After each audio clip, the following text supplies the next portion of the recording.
on stage, Odious Vex! Oh god, this is gonna go. I'm gonna go. This is gonna go beautiful.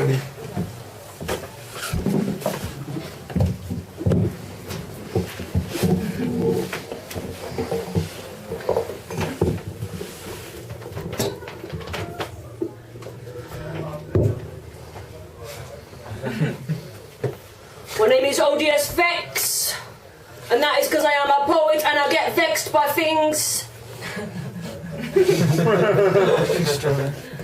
I write a lot of my poetry in the park.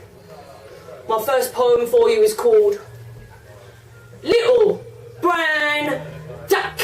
I did this poem and I am going to dedicate it to my teacher, Lucy English, because she once wore a jumper to college and it had a duck on it, and it was brown.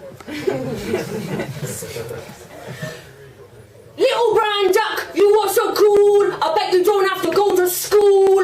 You just sit around and quack, I bet nobody asks you, what time are you going to be back?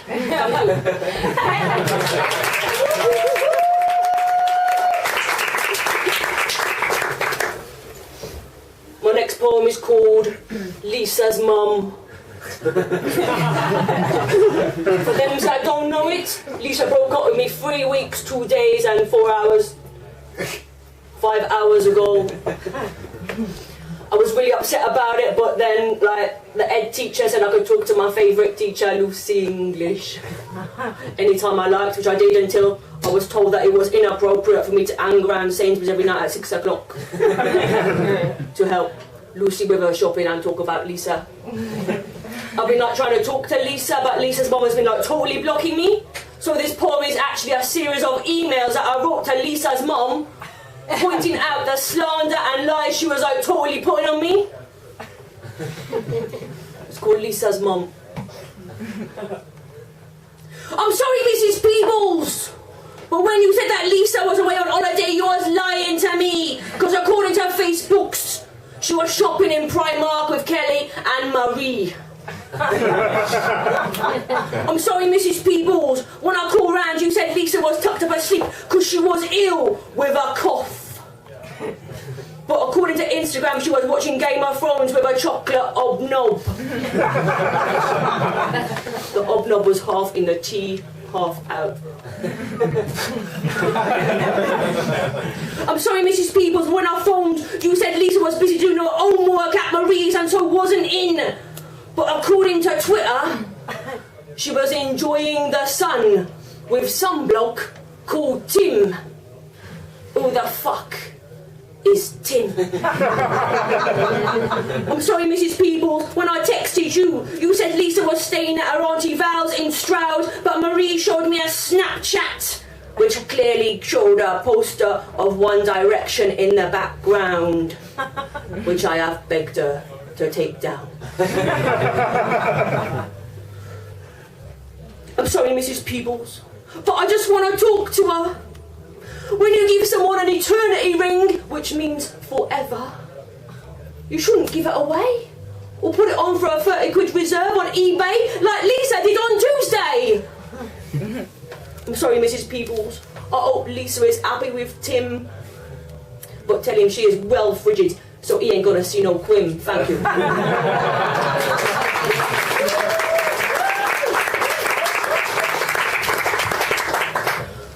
My next poem is called War is Bad. Yeah. I got the idea for this poem while watching an advert about joining the army. My mate Reese's gonna join now, which is like a bit of a disappointment because we've got a team together on World of Warcraft. So we'll be literally a man down. This poem is dedicated to my teacher, Lucy English. She also thinks that war is bad, and I know this because she once got us to do a poem by Wilfred Owen, and he also thought that war is bad. So big ups to Lucy and Wilfred for the ideas. War is bad. The advert said you get to fly everywhere and be the best, but isn't that just because you kill the rest? I love my posse, I love my mum, but I could never carry a gun. Plus, if my mum thought I weren't going to do my HND in business accounting, she would go mental. I think that wanting to join the army for travel is like wanting to join IKEA, because you get a free pencil. War is bad, it's a pointless waste of a young man's life. We should run towards happiness, not bloodshed and strife, and I won't want to obey him and go on early morning exercises, and the boots will give me blisters, because I bet they don't do half sizes. And anyway, if I wanted to be shouted at all day by a big bad boss, I could just have another argument with my dad about why I didn't get that job at Argos. War is bad. The concept of bravery is an oxymoron. Thanks, miss. When fighting is compulsory, and when young boys tread into battle naively, their politics supersede me. Don't think that I'm not hard. Don't think that I'm not tough, because I don't want to be in defence. That was just tango on my jeans when the Dunhill posse pushed me. I did not wet myself. And anyway, I couldn't go to Afghanistan. The toilets like the ones in McDonald's are appalling. But I know about the atrocities of war. I've got 2 scars from paintballing. War is bad. My heart breaks for the broken lives that their mothers have to pick up. But the main reason, though, that I could not serve is that I'm not very good because of germs at sharing cups. And I still want to be there when Lisa and Tim go on their breakups. Thank you, war is bad.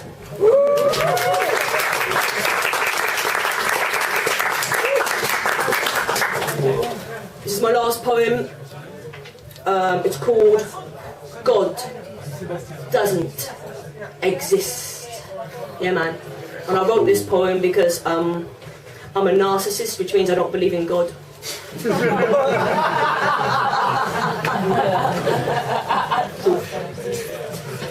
It is dedicated to my teacher, Lucy English.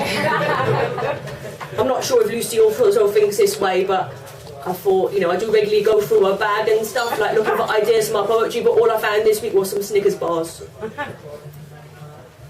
God doesn't exist. If he did, all the butterflies would match. You wouldn't bleed if you got a scratch. When I do good things like clearing the table without even being asked, I'll be able to hear him clap. God doesn't exist. God doesn't exist. If he did, I could grow a bigger beard. The Dunhill posse wouldn't pick on me because they think I'm weird. Samson, my old border collie, would not be arthritic and deaf. Kanye would be my BFF. God doesn't exist. If he did, surely he'd get a better book deal and some pimped up merch. If he knows where everybody is, why can't he be a little bit more helpful in a missing child search? God doesn't exist. If he did, surely he wouldn't make us fast at Easter. If he did, surely I'd still be with Lisa. God would magic up my total YouTube views and make all the angels fans. And my mum would let me take my Xbox to my nan's. Thank you.